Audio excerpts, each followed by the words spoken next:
I need to refill my drink, so walk with me for a minute. By the way, I'm a Yeti guy. I'm not one of these new Stanley Cup people. I'll leave the Stanley Cup to the Boston Bruins. I'll stay a Yeti guy. When we make these kinds of media, these videos and this sort of a thing, and we're trying to connect, a lot of people love the word authentic. And, you know, it's a word I've always pushed against, raged against. Because, you know, when people are saying the word authentic, you know what there's only two ways that you could use this. One is if someone else observes you and they say you're authentic, that's okay. But the other way is if you are thinking about authenticity, you've already lost, right? Like you're already inauthentic because you're conscious of what you're trying to portray, right? Like it's one of those like physics observation things like Schrodinger's law. Look it up later.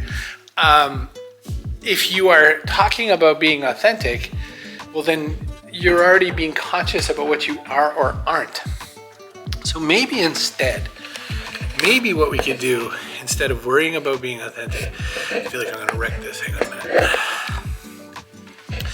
We could just really try to be the same person, which is more like being integrated. Integrity is that we are the same person no matter who's around us, right? I've said this really awkward phrase for a very long time that me as a professional speaker is very similar to the me that you might talk to at the coffee shop or coming out of the restroom or something. I'm the same person. I say the same things whether or not there's a camera on. I say the same things if I'm on a stage.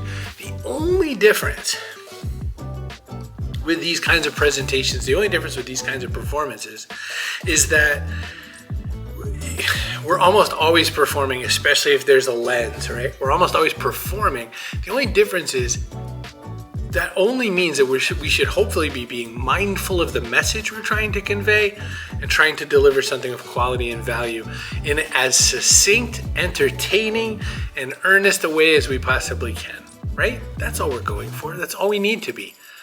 You don't have to be authentic. You just have to be who you really are, or like the best parts of who you really are, right?